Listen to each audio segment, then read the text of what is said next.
Hello friends, welcome to Dungeons & Dragonfly, where I adapt various characters for use in D&D. I'm Dragonfly9078, and today's request comes from Milo on Patreon. This is Chairman Isaac Netero. Thinking about goals for the build, Netero is a master martial artist who over time developed a habit of letting his opponents make the first move, then dismantling them, so we need to be a defensive, reactive fighter. He's also a Nen master, and manifests his Nen as a giant multi-armed statue that attacks according to his direction. For ability scores, I'll be using the standard point array. Multiclassing minimums are Dexterity and Wisdom, so keep an eye on those if you're rolling at home. Wisdom's number 1. Netero is said to have reached Enlightenment, so we'll actually want to cap this off by the end. Dexterity's next. Thanks to his intense training, Netero can punch faster than the speed of sound. Then we'll follow that up with Constitution, since he takes getting his limbs ripped off pretty well, all things considering. Intelligence is 12. We need some smarts if we're going to be running the Hunter organization. Then we'll make Strength 10 and dump Charisma. I'd honestly prefer if they were a little bit higher for character reasons, but we don't need them mechanically, and we have to dump something. Netero is a human, but Nen isn't something that most humans can use, so we'll go Variant to get +1 to our Wisdom and Dexterity. We'll grab Performance for our skill to pretend to be a kind, goofy old man when the reality is pretty different, and take the Sentinel feat. Whenever we hit a creature with an opportunity attack, their speed becomes 0 for the rest of the turn. We can make opportunity attacks even if the creature disengages, and if a creature within 5 feet of us makes an attack against another creature that doesn't have Sentinel, we can make a melee attack against the attacker as a reaction. We'll go with the Initiate background, since flavor-wise they're all about perfecting their fighting skills for religious reasons, which is pretty much what Netero did with his whole punch, pray, repeat routine. That'll give us proficiency in athletics and intimidation. Then, since we're a martial artist, it should come as no surprise that we're starting as a monk, which will give us acrobatics and insight. Speaking of martial arts, we get those, letting us use our dexterity for our unarmed strikes, use a d4 for their damage, and make an unarmed strike as a bonus action after taking the attack action. We also get unarmored defense, making our AC 10 plus our dexterity and wisdom modifiers. I've already said we'll be capping wisdom this build, and our dexterity is currently 15, so our AC will be at least 17 by the end. Second level monks get a pool of Nen they can use to do things, though they call it Ki for some reason. Patient defense is the most in character, letting us dodge as a bonus action, but we also get Step of the Wind to dash or disengage as a bonus action, along with doubling our jump distance for the turn, and Flurry of Blows to make 2 unarmed strikes after the attack action instead of the normal 1 that we get from martial arts. We're also faster while unarmored, as our movement speed increases by 10 feet.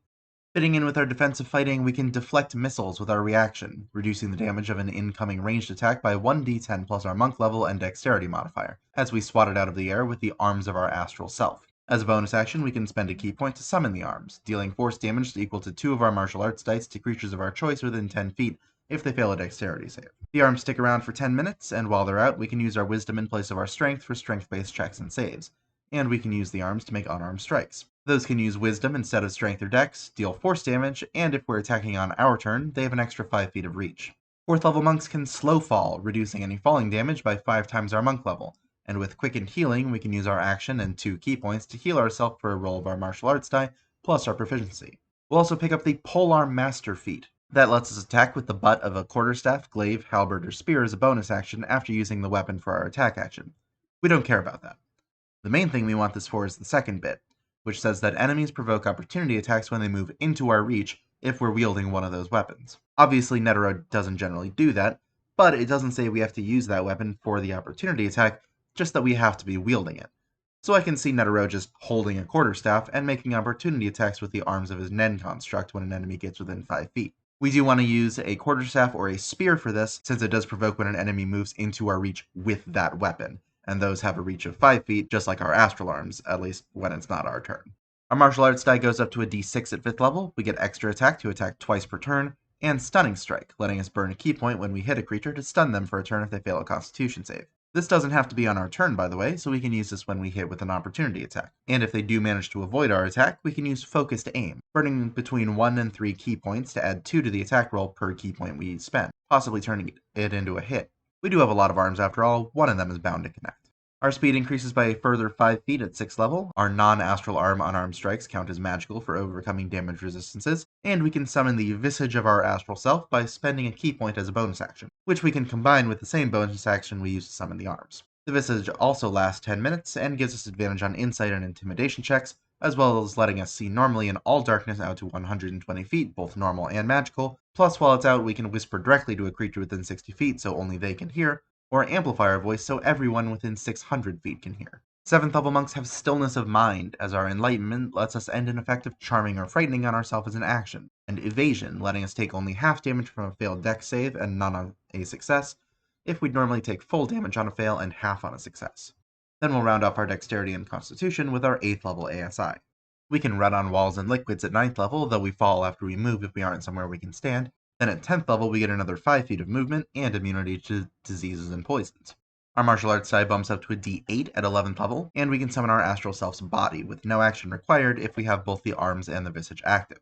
While it's out, we can deal an extra martial arts die of damage to a creature we hit with our astral arms once on each of our turns, and we can use our reaction to reduce incoming acid, cold, fire, force, lightning, or thunder damage by 1d10 plus our wisdom modifier. We don't have many more ASIs to go, and we still need to cap wisdom, so boost that by 2 at 12th level. Tongue of the Sun and Moon at 13th level lets us understand and speak all languages. Then we get a little faster at 14th level and get Diamond Soul. That gives us proficiency in all saving throws, appropriate for an Ancient Master, and we can spend a key point to reroll a failed save.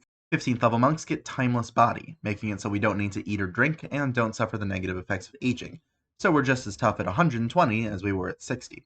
Then we'll cap off our wisdom with our last ASI, so our unarmored defense ends up at 18. Our martial arts die increases to a d10 at 17th level, and we can awaken our astral self by spending 5 key points as a bonus action, summoning the arms, visage, and body, and awakening them for 10 minutes. While awakened, we get +2 to our AC, making it an even 20, and when we take the attack action on our turn, we can attack 3 times instead of 2 if all of the attacks are made with our astral arms.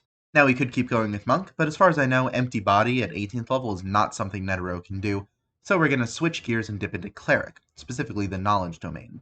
The Blessing of Knowledge will give us proficiency and expertise in Arcana and Religion, and we have access to Cleric spells.